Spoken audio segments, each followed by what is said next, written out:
आज हम chemical reaction and equations करेंगे क्योंकि बोर्ड एग्जामिनेशन आपका आ रहा है और बोर्ड एग्जामिनेशन आने का मतलब है कि आपको चाहिए कि कम टाइम में कैसे हम एक एक चैप्टर को कंप्लीट कर सकते हैं, क्योंकि अब टाइम बहुत ज़्यादा निकल चुका है। हम ये नहीं बताएंगे कि आप ऐसे करो 95 आ जाएगा, ये आ जाएगा, मैं कहता हूँ 100 आ जाएगा, लेकिन आपको लर्न करने का एक तरीका बता रहा हूँ और वो तरीका सबसे अच्छा है। मैंने भी अपनी ज़िंदगी में इसी की तरीके से सारे केमिकल रिएक्शन या जो भी चीज़ें वो लर्न करा है। ठीक है, इसको अगर आप फॉलो करोगे तो डेफिनेटली है कि आप एग्ज़ाम पॉइंट ऑफ व्यू से इतनी ज़्यादा लर्न कर लोगे कि आप एक भी क्वेश्चन नहीं छोड़ोगे। ठीक है, दो तरीके हैं केमिकल रिएक्शन के अंदर। सबसे पहली बात जो हम समझते हैं कि केमिकल रिएक्शन के अंदर पढ़ना क्या क्या है, तो सबसे पहले आप देखोगे कि केमिकल रिएक्शन में हमें बैलेंस द केमिकल रिएक्शन पढ़ना होता है। दैट मीन्स कि आपको क्या करना है, केमिकल रिएक्शन को बैलेंस करना है। बैलेंसिंग केमिकल रिएक्शन के अंदर आपने देखा होगा बैलेंसिंग केमिकल रिएक्शन, ये जो रिएक्शन है केमिकल रिएक्शन को बैलेंस करने का तरीका आपने पहले भी सीखा कि H2 है प्लस N2 है और बन जाता है NH3। अब हम क्या करते हैं, दोनों तरफ ये हमारा रिएक्टेंट होता था, अब ये सारी चीज़ें आप समझते हो कि ये रिएक्टेंट है और ये हमारा प्रोडक्ट है। और ये क्वेश्चन भी नहीं पूछ रहा है आपसे कि भैया ये क्वेश्चन आपको आएगा कि क्या रिएक्टेंट होता है क्या प्रोडक्ट होता है, बट जानना जरूरी है कि रिएक्टेंट है। आपको बैलेंसिंग में हीट एंड ट्रायल मेथड, मतलब मेथड जो अप्लाई कर रहे हो वो heat and trial method apply कर रहे हो। हीट एंड ट्रायल मेथड क्या होता है, ये आपको देखना है दोनों तरफ। प्रोडक्ट की तरफ नाइट्रोजन कितना है 1, यहाँ कितना है 2, तो इसको 2 करने हैं तो हमें आगे लगाना पड़ेगा। पीछे कभी भी आप एटम्स के लिए नंबर बनाने के लिए कोई भी चीज़ नहीं लगाओगे। सबसे पहली बात है, जब आप कोई भी नंबर्स ऐड करते हो तो देखो कि दूसरे पे इसका क्या इफेक्ट आता है।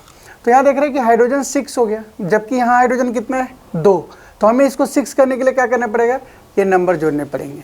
ठीक है, इस तरीके से हीट एंड ट्रायल मेथड से आप केमिकल इक्वेशन को पूरा कर लेते हैं, मतलब बैलेंस कर देते हैं। जब बैलेंस हो गया हमारा केमिकल इक्वेशन तो इसमें एक नंबर का क्वेश्चन आपसे पूछा जाएगा, तो आपको क्या करना है 4, 5, 6, 10 जो भी रिएक्शन दिए गए हैं इसको बैलेंस करने का प्रैक्टिस करना है, बस। इसमें ज़्यादा दिमाग लगाना नहीं है। दूसरी बात, दिमाग कहाँ पर लगाना है आपको ये देखना है। दिमाग हमें लगाना है कि भैया केमिकल रिएक्शन के एक एक केमिकल रिएक्शन को समझना है और उसको याद करना है, उसका R&D करना है, मतलब रिसर्च एंड डेवलपमेंट। हम कहते थे, आपको हंसी लगता है कि भैया कि क्या होता है रिसर्च एंड डेवलपमेंट। मैं ये कह रहा हूँ कि जैसे हमने पढ़ा मैग्नीशियम, मान के चलिए हमने ये पढ़ा मैग्नीशियम, तो मैं कहूँगा कि भाई जो मैग्नीशियम है वो किससे रिएक्शन करता है, तो ऑक्सीजन से रिएक्शन करता है। तो हम देखेंगे मैग्नीशियम का भाई Mg होता है, ठीक है, ऑक्सीजन का O2 होता है, बन गया MgO। क्लियर हो गया। अब इसका हमें R&D, magnesium okay, Mg, oxygen O2, MgO, एक रिएक्शन हमने क्लियर कर दिया। अब इसमें देखना है कि भैया मैग्नीशियम को रब क्यों करते हैं, मतलब इसको हम ऑक्सीजन से मतलब बर्न करने के से पहले रब करते, क्वेश्चंस आता है और ये क्वेश्चंस आपसे पूछे जाते हैं कि वाई मैग्नीशियम इवन क्या उसको बोलते हैं रब बिफोर बर्निंग। तो देखो ये क्वेश्चंस होंगे आपके पास, और जब ये क्वेश्चन आप देखोगे, देखो यहाँ पे केमिकल इक्वेशन है Mg+O2, तो ये याद हो गया। अब यहाँ तो कुछ भी नहीं पूछा है, बैलेंसिंग सिखाएगा हमें, बैलेंसिंग सिखाएगा। एक क्वेश्चन यहाँ से आता है कि बैलेंस द केमिकल इक्वेशन, तो हमें इस पर ज़्यादा दिमाग नहीं लगाना है, बस बैलेंसिंग का प्रैक्टिस कर लेना है। प्रैक्टिस करने के बाद आपको देखना है, ये देखो क्वेश्चन है, why should a magnesium ribbon be clean before burning the air. Very very important question है। अगर एग्जामिनर का दिल और दिमाग खुश होता है तो ये क्वेश्चन सीधा से इजीली डाल देता है, और इसका आंसर भी यही है कि इसको हम इसलिए करते हैं क्योंकि ये ऑक्साइड का लेयर बना लेता है। समझ में आ गया। जैसे ऐसे मैग्नीशियम रखा हुआ है, ऑक्सीजन के साथ रिएक्शन करके उस पर ऑक्साइड का लेयर बन जाता है। उस लेयर को जब हम क्या करेंगे, रब करते हैं, तो क्या बन जाता है, तब जाके वो फिर से रिएक्शन कर पाता है। तो इसके बाद हमें आना है types of chemical reaction. Main मुद्दा ये था आज के मतलब क्लास लेने का कि सर ये रिएक्शन याद नहीं होता है, आप लोग कैसे याद कर लेते हैं। तो रिएक्शन याद करने के लिए सबसे बेस्ट तरीका है, मैं आपको बताता हूँ। कॉपी अपना निकालिए। कॉपी निकालने के बाद आपको सबसे पहले देखना है कि हमें 4 तरह के केमिकल रिएक्शन होते हैं। ठीक है, 4 तरह के केमिकल रिएक्शन जब हमारे पास है तो चारों तरीके में देखेंगे। सबसे पहला हमारा आता है कॉम्बिनेशन रिएक्शन। अब कॉम्बिनेशन क्या होता है, तो आपको याद रखना है कि भैया A+B अगर CD बन जाए तो ये हमारा जो ऐसा रिएक्शन जो बनेगा वो कॉम्बिनेशन रिएक्शन बनता है, राइट। Very good. जब ये रिएक्शन हमारा कॉम्बिनेशन बन जाता है तो आप देखेंगे कि कितने कॉम्बिनेशन रिएक्शन यहाँ पे पढ़ना है, क्योंकि या तो आप डिफरेंट सारे क्वेश्चंस को लर्न कर लो और नहीं तो केमिकल इक्वेशन लर्न कर लो, ताकि आप उसके बेस पे 50-100 क्वेश्चंस को आराम से कर सकते हो। ठीक है, और आप मेरे साथ ही करोगे, मैं जो क्वेश्चन दूंगा देखना, इसी 15 सिर्फ 15 रिएक्शन हम लर्न करेंगे, ओनली 15, एंड 15 रिएक्शन से हम देखेंगे कैसे सारे क्वेश्चन को सॉल्व करेंगे आपके सामने। ठीक है, पहला रिएक्शन देखिए यहाँ पे, पहला रिएक्शन हमारे पास है दिस वन। ठीक है, मैं आपको बताता हूँ, सीधा आप याद करना, कैल्शियम ऑक्साइड CaO, क्या करना है आपको, कैल्शियम ऑक्साइड, कॉपी निकाल के लिखना CaO प्लस H2O क्या बन जाता है, तो भैया CaOH2 बन जाता है, कैल्शियम हाइड्रोक्साइड। अब ये रिएक्शन बच्चे कैसे याद करते हैं, CaO plus H2O calcium hydroxide, आप भी याद कीजिए, CaOH2O कैल्शियम हाइड्रोक्साइड बनता है। ठीक है, इसको 4-5 बार मन में बोलना है, फिर आप 5 बार लिख लीजिए कॉपी पे, 5 बार लिखोगे फिर इसका आरएनडी। अच्छा, इसको क्या बोलते हैं, तो इसको क्विक लाइम बोलते हैं, क्विक लाइम बोलते हैं। इसको क्या बोलते हैं, स्लैक्ट लाइम बोलते हैं। क्यों भैया, क्यों स्लैक्ट लाइम बोलते हैं, क्योंकि ये पानी के साथ, वाटर के साथ रिएक्शन करके क्या बन जाता है, ये बुझा हुआ चूना बन जाता है। एक रिएक्शन आपको याद हो गया, ये रिएक्शन आपके लिए काफ़ी इंपॉर्टेंट है, मैं आपको बता देता हूँ, क्योंकि इस रिएक्शन के ऊपर 3-4 रिएक्शन और पढ़ने हैं जो हम आगे आपके साथ डिस्कस करेंगे। लेकिन चूंकि इस रिएक्शन के अंदर आपको ये देखना है कि हमें एक रिएक्शन याद हो गया। पहला रिएक्शन क्या है, पहला रिएक्शन कि कैल्शियम ऑक्साइड अगर रिएक्ट करेगा H2O से तो कैल्शियम हाइड्रोक्साइड बनेगा। दूसरा रिएक्शन देखिए आप, सेकेंड रिएक्शन आना ना कि क्या होगा जब कैल्शियम हाइड्रोक्साइड, ये जो है ना कैल्शियम हाइड्रोक्साइड, इस कैल्शियम हाइड्रोक्साइड में अगर हम कार्बन डाइऑक्साइड पास करते हैं, तो अब देखिए आपको याद हो चुका है, क्या हमें याद हो गया है कि कैल्शियम हाइड्रोक्साइड का एक फॉर्मूला होता है। मैं पूछूंगा इसका कॉमन नेम बताइए, अपने यहाँ क्या यूज होता है इसका नाम, तो हम बोलते हैं भैया स्लैक्ड लाइम, इसको बोलते हैं। अब आपसे पूछेगा कि बताओ स्लैक्ड लाइम के अंदर अगर हम कार्बन डाइऑक्साइड पास करते हैं तो क्या होगा, पहला क्वेश्चन बन जाता है। तो सीधा सी बात है, CaCO3 बनता है और दूसरा H2O बाहर आ जाता होगा। दूसरा भी रिएक्शन याद हो गया हमारे पास कि क्या होगा जब कैल्शियम हाइड्रोक्साइड के अंदर हम कार्बन डाइऑक्साइड फूंक मारते हैं, मतलब एक बर्तन लो उसमें कैल्शियम हाइड्रोक्साइड है, अगर हम फूंक मारते हैं दैट मीन्स कि हमने कार्बन डाइऑक्साइड पास किया उसके अंदर। कार्बन डाइऑक्साइड पास करेंगे तो होगा क्या, ये कैल्शियम कार्बोनेट और H2O बन जाता है। याद हो गया, कैल्शियम कार्बोनेट लाइम स्टोन को बोलते हैं, तो ये भी चीज़ याद हो गया कि लाइम स्टोन है हमारे पास। ठीक है, अब ये लाइम स्टोन याद कर लो, calcium carbonate is limestone, calcium hydroxide slaked lime. अब फिर से मन में आपको देखना है कि कैल्शियम ऑक्साइड कौन सा होता है, CaO, कैल्शियम हाइड्रोक्साइड CaOH2। ठीक है, इसके बाद कैल्शियम कार्बोनेट CaCO3, ये तीनों ही कैल्शियम के खानदान का रिएक्शन है। तो आपको करना क्या है, ये चीज़ें जब हमें याद हो जाएगा, बार बार जब हम इसको देखेंगे कि हमें याद हो गया, तो आप ऊपर चलेंगे कि कॉम्बिनेशन रिएक्शन में 2-3 बातों का ध्यान रखना। इसके बाद का रिएक्शन जो भी है वो आपको ये समझना है कि ये याद करने का तरीका है। क्या तरीका है वो देखिए, ये याद करने का तरीका हमारे पास है कि जो सबसे पहला रिएक्शन है हमारे पास वो है कि CH4 मीथेन ऑक्सीजन से रिएक्शन करेगा, क्या होगा, कार्बन ऑक्सीजन से रिएक्शन करेगा, क्या होगा, C6H12O6 ऑक्सीजन से रिएक्शन करेगा, क्या होगा। अब देख रहे हो एक चीज़ कॉमन है कि ये कार्बन और हाइड्रोजन से मिलने वाले जितने कंपाउंड है उसका अगर ऑक्सीजन के साथ रिएक्शन करेगा तो ये सबका अलग अलग मत याद करो, इसके लिए सीधा याद कर लो कि हमें बनेगा कार्बन डाइऑक्साइड प्लस H2O। यहाँ H नहीं है इसलिए सिर्फ CO2 बनेगा। याद हो गया होगा। अगर हमने इस रिएक्शन के अलावा भी कोई रिएक्शन दे देते हैं तो आपको याद होना चाहिए जिसमें भी कैल्शियम मतलब कार्बन हाइड्रोजन ऑक्सीजन अगर है और फिर भी ऑक्सीजन से रिएक्शन कराएगा तो उसका answer carbon dioxide plus H2O होगा। ये रट लो। इसको बोलते हैं व्हाट हैपन व्हेन हाइड्रोकार्बन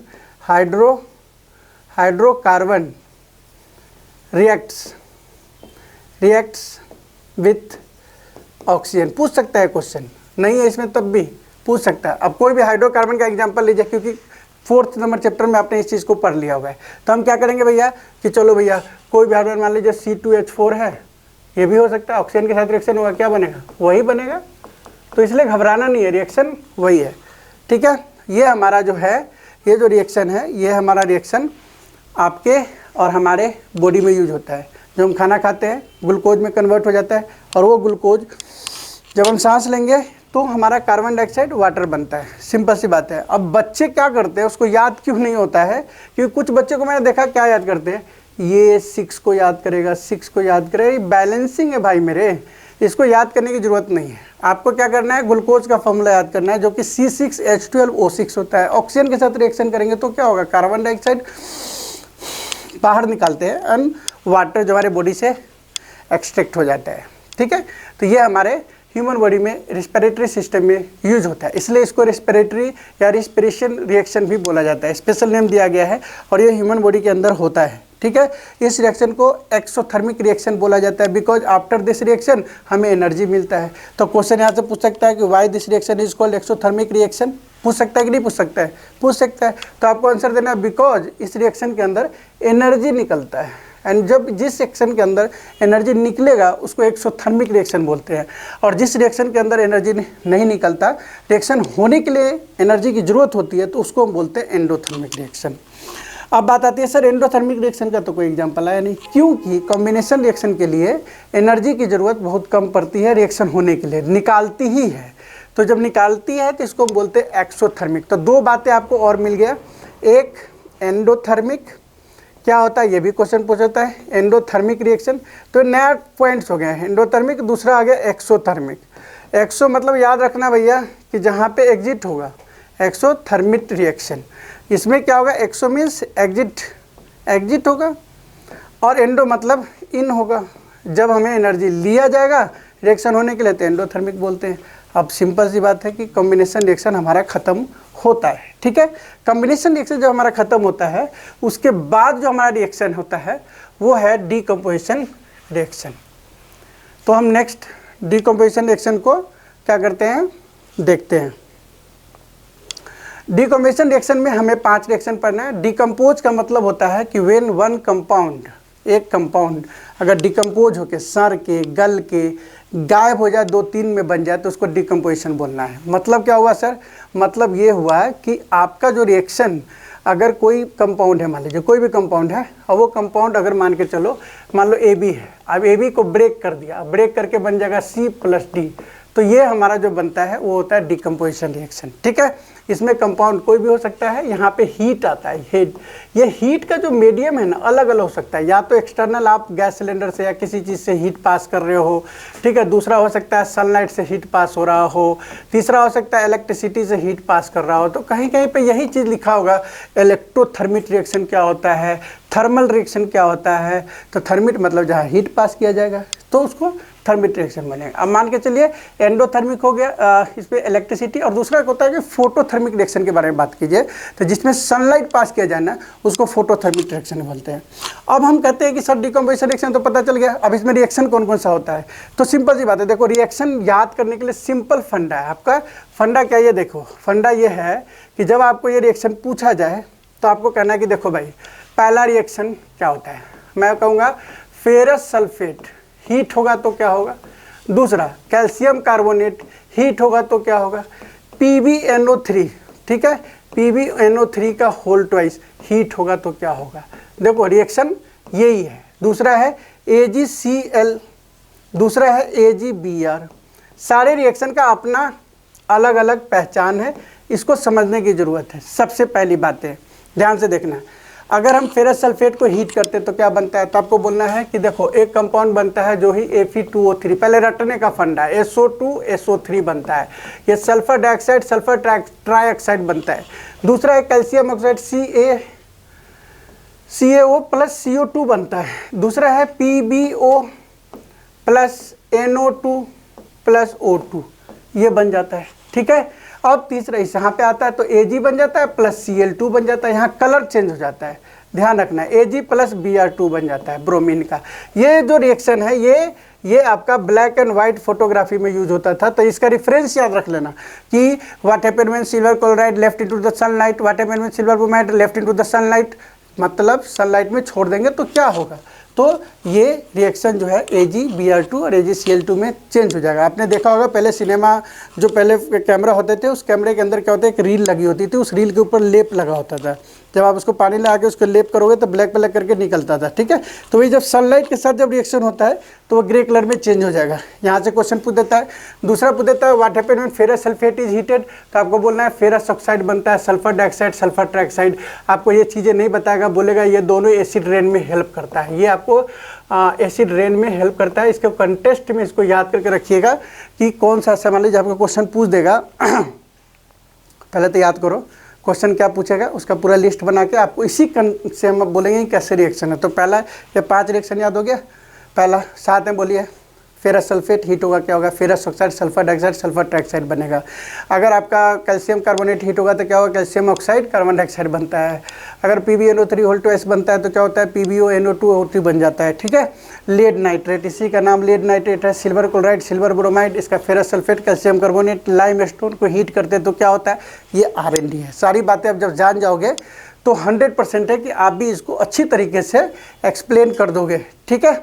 अब हम दूसरे रिएक्शन को देखते हैं, समझ गए बात को। तो दूसरे रिएक्शन जो हमारा होता है वो कौन सा रिएक्शन है वो देखिए, ठीक है।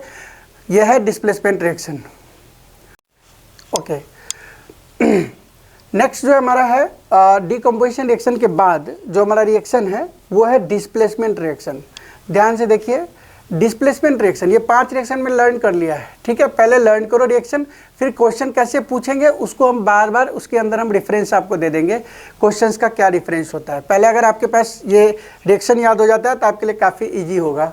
हम आप करते हैं नेक्स्ट क्वेश्चन जो है वो है डिस्प्लेसमेंट रिएक्शन। डिस्प्लेसमेंट रिएक्शन आपने पहले भी पढ़ा है, अच्छी तरीके से पढ़ा है। आप NCERT की बुक और पेन कॉपी लेकर बैठेंगे, ठीक है। अब साथ में याद करोगे तो आपको फ़ायदा होएगा कि हाँ सर ने बताया और हमें साथ साथ लर्न भी हो गया, ठीक है। लेकिन अगर हम कॉपी लेकर नहीं बैठते, सीधा बैठे हुए हैं तो कहानियाँ सुनने से लर्न नहीं, उससे अच्छा कि वीडियो ना देखे। लोगों को मैं बोला, जो भी स्टूडेंट है अगर आपके लायक ये नहीं है वीडियोज़, आप अगर किसी और क्लास के हैं तो उन क्लास के बच्चों के पास ये कृपया करके शेयर कर दिया कीजिए ताकि उनका फ़ायदा हो जाएगा। दूसरी बात है कि हमारे पास आता है डिस्प्लेसमेंट। हमने आपको बता दिया डिस्प्लेसमेंट रिएक्शन का मतलब ही होता है कि किसी भी कंपाउंड के अंदर अगर थर्ड कोई मेटल जाता है तो ये क्या बनता है कि ये इसके कंपाउंड को लेके ऐसा रिएक्शन बना लेता है और एक को बाहर कर देता है, तो इसको बोलते हैं डिस्प्लेस कर दिया। यहाँ भी आप देखो आयरन है, आयरन कॉपर सल्फेट के साथ रिएक्शन करता है तो फेरस सल्फेट बन जाता है। क्या बन जाता है, फेरस सल्फेट। आपको याद रखना है, आयरन कॉपर सल्फेट के साथ रिएक्शन होगा, फेरस सल्फेट बन जाएगा, कॉपर को बाहर कर देगा। जिंक कॉपर सल्फेट के साथ रिएक्शन होगा तो जिंक सल्फेट बन जाएगा, कॉपर को बाहर कर देगा। बार बार आप याद कीजिएगा, आयरन कॉपर सल्फेट तो आयरन सल्फेट कॉपर बाहर, जिंक कॉपर सल्फेट तो जिंक सल्फेट कॉपर बाहर हो जाएगा, ठीक है। ये ऐसा इसलिए होता है क्योंकि ये रिएक्टिविटी के सीरीज पे जाता है। इसमें 3 रिएक्शन है जो आपके बुक के अंदर है। एक है PbCl2, ठीक है। पीबी मतलब ये होगा लेड, कॉपर क्लोराइड, PbCl2 बन जाता है, कॉपर बाहर हो जाता है। तीनों कॉपर के को डिस्प्लेस कर देता है। ये जो रिएक्शन है आपके बुक में एक 45 नंबर पेज पे, 45 नंबर पेज के ऊपर आपके पास एक मेटल चैप्टर के अंदर दिया गया है लिस्ट। किस चीज़ का लिस्ट दिया है, रिएक्टिविटी सीरीज का। वो आप याद कर लेना क्योंकि यहाँ से जो क्वेश्चन पूछा जाएगा मैं आपको 3-4 क्वेश्चंस बताऊंगा जो कि ABCD करके पूछे जाएंगे। एक तो आपके बुक में भी दिया हुआ है तो वो डिस्प्लेसमेंट रिएक्शन के साथ का रिएक्शन दिया जाता है। लेकिन अगर जैसे मान लीजिए हमने कहा कि सर कॉपर सल्फेट बताओ, CuSO4 है, हाइड्रोजन के साथ रिएक्शन करेगा, अब कोई बच्चा क्या बोलेगा कि करेगा, कोई नहीं करेगा। आपको देखना पड़ेगा कि कॉपर क्या हाइड्रोजन से नीचे है, तो जाके 45 नंबर पेज पे देखो और इसको बताना कि रिएक्शन होगा या नहीं होगा, ठीक है। नेक्स्ट हम करते हैं डबल डिस्प्लेसमेंट रिएक्शन, क्योंकि हमें तो इसको लर्न करना है। 3 यहाँ पे आपके पास हो गया। एक रिएक्शन है, वेरी इंपॉर्टेंट रिएक्शन है, इसको प्रेसिपिटेट रिएक्शन के नाम से जाना जाता है। Sodium sulphate Na2SO4, sodium sulphate barium chloride के साथ BS से, देखो यहाँ पे ये डबल डिस्प्लेसमेंट रिएक्शन है। यहाँ पे बेरियम इसके साथ आ गया और सोडियम इसके साथ आ गया, यही पहचान है इसको। और सारे में नहीं होते हैं, ये रिएक्शन जो होता है प्रेसिपिटेट रिएक्शन होता है। तो क्वेश्चन क्या पूछेगा यहाँ से कि right 1 precipitate reaction. What is double displacement reaction, 3 हो गए। और दूसरा क्वेश्चन है what happen when sodium sulphate react with barium chloride, तो बेरियम सल्फेट सोडियम क्लोराइड बनता है। अगर आप ये चीज़ें याद कर लेते हो तो आप तीनों का रिएक्शन प्रिपरेशन प्रेसिपिटेट रिएक्शन क्या होता है वो बता सकते हैं, डबल डिस्प्लेसमेंट है वो बता सकते हैं, या क्वेश्चन अगर पूछता है कि किसी भी सॉल्यूशन के अंदर ये सॉल्यूशन डालेंगे तो क्या होगा, तो आपको बोलना है प्रेसिपिटेट रिएक्शन बनेगा। समझ गए बात को? तो इस तरीके से इसको रट लो। सोडियम सल्फेट बेरियम क्लोराइड के साथ बेरियम सल्फेट सोडियम क्लोराइड बन जाता है। इसके बाद हमारा रिएक्शन का सिलसिला ख़त्म होती है। लास्ट टॉपिक है ऑक्सीडेशन एंड रिडक्शन। ऑक्सीडेशन क्या होता है, ध्यान से समझ लीजिए। ऑक्सीडेशन जो है वो हमारे पास ऑक्सीजन के साथ रिएक्शन होता है। दो चीज़ें, सिंपल सी बात है। समझने की चीज़ क्या है कि व्हाट इज ऑक्सीडेशन। अगर हम कहते हैं ऑक्सीडेशन बताइए तो हम बोलेंगे देखो भाई, ऑक्सीजन के साथ ऐड ऑक्सीजन, ऑक्सीडेशन, ऑक्सीडेशन। अगर हम कहते हैं हाइड्रोजन रिमूव हो तो भी ऑक्सीडेशन। अगर हम बोलते हैं कि रिडक्शन क्या होता है, मान के चलो रिडक्शन की बात करते हैं, तो रिडक्शन के अंदर क्या होगा, रिडक्शन के अंदर होगा oxygen remove and hydrogen attach या ऐड। दो में से कोई चीज़ होगा, और यानी कि दोनों एक ही जगह पे होगा। दोनों भी हो सकता है, अलग भी हो सकता है। तो रिडक्शन में ऑक्सीजन का रिमूव और हाइड्रोजन का अटैचमेंट। रिएक्शन कैसे पहचानेंगे, आपसे यहाँ से क्वेश्चन ये नहीं पूछा what is oxidation, what is reduction. हाँ, यह सब पूछ सकता है कि रिडॉक्स रिएक्शन क्या है, रिडॉक्स। तो रिडॉक्स का मतलब ये होता है जहाँ पे ऑक्सीडेशन हो और जहाँ पे रिडक्शन हो, एंड रिडक्शन दोनों हो, तो वो रिएक्शन जो हमारा होता है वो रिडॉक्स रिएक्शन होता है। दूसरा क्वेश्चन यहाँ से पूछा था, लिखते चलना। ऑक्सीडाइजिंग एजेंट क्या है, ऑक्सीडाइजिंग एजेंट, ऑक्सीडाइजिंग एजेंट। ये ऑक्सीडाइजिंग एजेंट जो होता है और रिड्यूसिंग एजेंट, ये हम अभी पहचानते हैं रिएक्शन के अंदर। लेकिन 4 पॉइंट लिख दीजिए। व्हाट इज रिडॉक्स रिएक्शन, तो जहाँ पे ऑक्सीडेशन एंड रिडक्शन दोनों हो जाएगा, ऑक्सीडेशन एंड रिडक्शन बोथ होगा, रिडॉक्स रिएक्शन। ऑक्सीडेशन मतलब ऑक्सीडाइजिंग एजेंट कौन सा है, रिड्यूसिंग एजेंट कौन सा है, तो ये पहचानने के लिए आता है। तो एक रिएक्शन देखो यहाँ पे, ये देखो यहाँ पे कॉपर ऑक्साइड है CuOH2। तो यहाँ देखो, यहाँ से ऑक्सीजन हट रहा है, यहाँ से रिमूव हो रहा है यहाँ पे ना ऑक्सीजन, तो इसको बोलते हैं ये रिडक्शन है। और H2 के साथ यहाँ पे लग रहा है तो इसको बोलते हैं ऑक्सीडेशन है। भैया यही R&D है, इसको R&D करो, रिसर्च एंड डेवलपमेंट। और दोनों रिएक्शन एक साथ, इसलिए इसको रिडॉक्स रिएक्शन बोलेंगे। क्या बोलेंगे इसको, रिडॉक्स। अब कहेंगे सर रिड्यूसिंग एजेंट तो नहीं बताया, ऑक्सीडाइजिंग एजेंट नहीं बताया। तो मैंने क्या बोला, जहाँ पे रिडक्शन हो रहा है, ये रिडक्शन हो क्यों रहा है। अगर मान लो यहाँ पे हाइड्रोजन नहीं होता तो क्या ये रिडक्शन होता, नहीं। तो रिड्यूसिंग एजेंट कौन है, H2। और ऑक्सीडाइजिंग एजेंट कौन है, CuO। क्योंकि अगर ये वाला नहीं होता तो H2 के साथ ऑक्सीजन नहीं लगता, और यहाँ पे H2O से निकलता नहीं। तो जहाँ पे रिडक्शन हो रहा है उसके अलावा जो चीज़ है ऑक्सीडाइजिंग एजेंट OA बोल देना, और ये वाला क्या हो जाएगा, रिड्यूसिंग एजेंट, इसको RA बोल दीजिए। क्लियर होगी बात, क्लियर है। तो हम आगे, हमें याद करने की जरूरत नहीं, यहाँ पे हमें एक रिएक्शन याद कर लो कोई भी, जिससे कि रिडॉक्स रिएक्शन का आंसर लिख सको। जब रिडॉक्स रिएक्शन का रिएक्शन हो जाएगा तो आपको भी पता है कि भैया इसमें कुछ बचा नहीं। ठीक है, ये रिएक्शन नहीं पूछता, यहाँ से पूछेगा कहाँ पे ऑक्सीडेशन हुआ है। यहाँ पे देखो जैसे MnO है, यहाँ पे ध्यान से देखिएगा, ये MnO है, MnCl2 है। यहाँ देखो, यहाँ ऑक्सीडेशन हो रहा है, ऑक्सीडेशन, यहाँ क्या हो रहा है, रिडक्शन। तो इस तरीके से आप इसको याद कर लीजिए कहाँ पे क्या हो रहा है। लास्ट पॉइंट है जिसको फटाफट हम करते हैं कि कोरिजन क्या होता है। कोरिजन का मतलब होता है ऑक्सीडाइज होना। मेटल जब ऑक्सीडाइज होता है तो कोरिजन होता है। जैसे आयरन में आपने क्लोराइड होते हुए देखा होगा कि आपसे उस पर जो है ग्रे कलर का एक लेयर लग जाता है, वही ऑक्सीडेशन होता है। उसका फॉर्मूला लिख लो, कभी कभी काम आ जाता है। और ये फॉर्मूला क्या है वो देखिए, फॉर्मूला है हमारे पास कि Fe2O3XH2O, मतलब वाटर का मात्रा कुछ भी हो सकता है। दिस इज जंग लगने का, रस्टिंग, रस्ट का फॉर्मूला है, रस्ट। लास्ट पॉइंट हमारे पास है रेंसिडिटी। हमने रेंसिडिटी करने के लिए, जब आपका जो फैटी चीज़ फैटी एंड ऑयली चीज़ ऑक्सीडाइज हो जाता है, दे बिकम रेंसिडिटी, इसके स्मेल खराब हो जाते हैं। गर्मी के दिन में आप देखोगे कि जितने भी खाने पीने की वस्तुएं हैं जहाँ पे आप तेल वेल ज़्यादा है तो उसकी ऑक्सीडेशन के कारण से उसके स्मेल टेस्ट चेंज हो जाता है। चिप्स के पैकेट में देखते होंगे हवा भरा होता है ताकि ऑक्सीडेशन से कंटेक्ट हट जाए। आपको किसी चिप्स के दुकान वाले से, अगर आपको किसी चिप्स के दुकान वाले से दुश्मनी है तो वो कहना है इंजेक्शन ले जाना और सहारे में छेद कर देना। छेद करोगे तो क्या होगा, उसका सारा पचक जाएगा, उसमें ऑक्सीजन घुस जाएगा, उसकी सारी चिप्स खराब हो जाएगी, उनको गालियाँ मिलेंगी फिर कस्टमर की तरफ से। समझ गए बात को। सो ये रेंसिडिटी कर देना उसके यहाँ जाके, आप तब उससे आपसे पंगा नहीं लेगा, ठीक है। तो ये रेंसिडिटी को बचाने के लिए क्या करते हैं, तो सबसे पहले ऑक्सीडेशन ना मिले, ऑक्सीडेशन ख़त्म कर देते हैं, फ्रीज में रख के उसकी टेम्परेचर को कम कर देते हैं। ये 2-3 प्रोसेस करोगे, ऑक्सीजन से कंटेक्ट खत्म करने से रेंसिडिटी को बचाया जा सकता है। यहाँ से क्वेश्चन पूछ देता है कि why nitrogen gas fill into the chips packet due to prevent the rancidity, ठीक है, प्रिवेंट द रेंसिडिटी। और इस तरीके से हमारा पूरा चैप्टर खत्म होता है। लेकिन एक बार हम अगर पूरे रिएक्शन को एक बार देख ले, पूरी रिएक्शन को एक बार देखो दिमाग से, तो क्या आपने पढ़ा, सबसे पहले कॉम्बिनेशन में क्या पढ़ा, कैल्शियम ऑक्साइड अगर H2O के साथ रिएक्शन होगा तो क्या होगा, कैल्शियम हाइड्रोक्साइड बन जाता है। कार्बन अगर ऑक्सीजन के साथ रिएक्शन होगा क्या होगा, कार्बन डाइऑक्साइड बन जाता है। अगर मेथेन ऑक्सीजन के साथ रिएक्शन होगा तो क्या होगा, कार्बन डाइऑक्साइड प्लस H2O बन जाता है। ग्लूकोज अगर रिएक्शन होगा ऑक्सीजन से क्या होगा, कार्बन डाइऑक्साइड प्लस H2O बन जाता है। इस तरीके से अगर हम डिकम्पोजिशन की देखें तो फेरस सल्फेट पढ़ा, फेरस सल्फेट का कैल्शियम कार्बोनेट पढ़ा, कैल्शियम कार्बोनेट के बाद PbNO3 पढ़ा। सबको हीट करेंगे तो क्या बनेगा आपको बता दिएगा, उसको लर्न करो, 4 बार 5 बार लिखो तो याद हो जाएगा आपके पास। सिल्वर क्लोराइड को भी पढ़ा, सिल्वर ब्रोमाइड को भी पढ़ा। उसके बाद हमने पढ़ा displacement reaction, displacement copper sulphate के साथ जिंक का रिएक्शन, कॉपर सल्फेट के साथ फेरस का रिएक्शन, और कॉपर क्लोराइड के साथ भी हमने पढ़ा किसका रिएक्शन, जिंक का, किसका देख लीजिएगा।